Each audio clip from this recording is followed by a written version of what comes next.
Today, we're diving into a poem so powerful, its lines have literally become part of the Chinese language itself. It's a poem about a love or a devotion that only ends with death itself. And yet, incredibly, it has no title. We're going to unravel the mystery behind this masterpiece by the Tang Dynasty poet Li Shangyin. Okay, let's just jump right into the heart of it, shall we? These two lines you see here, they are without a doubt the most famous in the entire poem. They carry some of the most intense metaphors for absolute, all-consuming devotion ever written down. This is the emotional core we're going to be unpacking. But here's the first strange thing. For a poem that is just dripping with passion and feeling, its official title is, well, it doesn't actually have one. It's simply known as Untitled. Now, calling a poem untitled wasn't just a lack of imagination. It was a whole poetic style called wu-ti. And it was a very deliberate choice. Poets would do this when a subject was just too personal, too ambiguous, or, maybe even too politically dangerous to put a name on. It's kind of a signal to the reader, a little wink that says, hey, there's a lot more going on here under the surface. So let's get into the poem's opening. Right from the very first line, Li Shangyin just plunges us headfirst into this world of sorrow and impossible choices. The first line in the original Chinese really sets the mood with its mournful rhythm. Just listen. 相见时难必易难.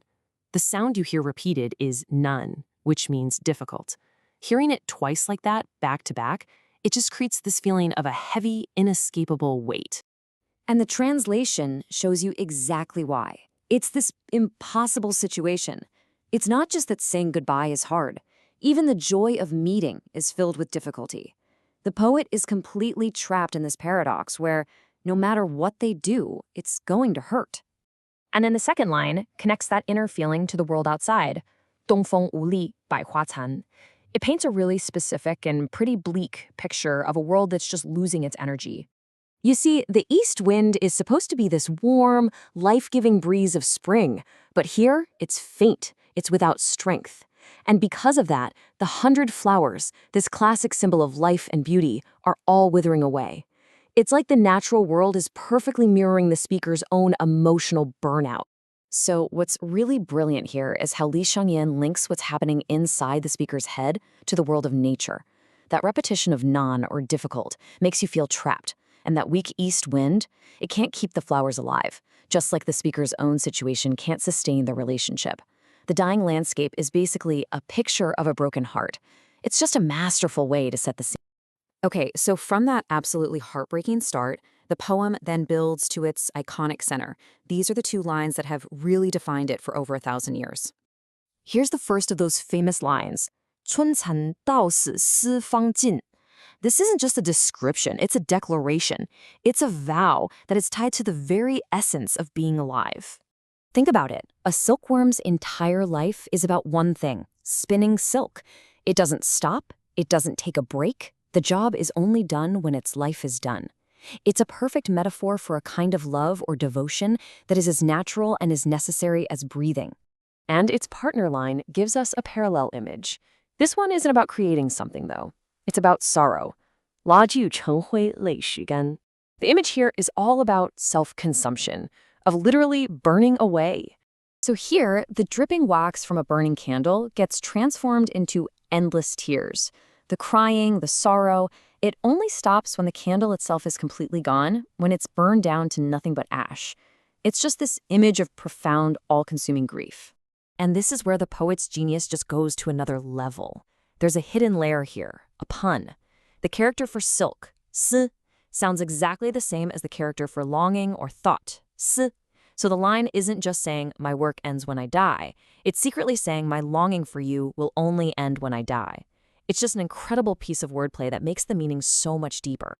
So when you put these two metaphors together, what do you get? Well, the silkworm is this active, creative kind of devotion, an endless spinning of love and thought. And the candle? That's a passive kind of suffering, endless weeping that just consumes you. It's a tragic, beautiful, and totally complete picture of a commitment that goes beyond life itself. But, as incredible as all this is, it brings us right back to that central mystery. The emotion feels so personal, so direct. So why is it untitled? And who is this really for? This is the question that scholars have been obsessed with for centuries. Was he writing to a lost love? Maybe a Taoist priestess that he once knew? Or could all this passionate language about devotion be a brilliant disguise for something else entirely? Something political and way more dangerous?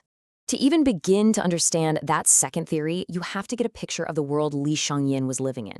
The late Tang court was basically paralyzed by something called the Niu-Li factional strife.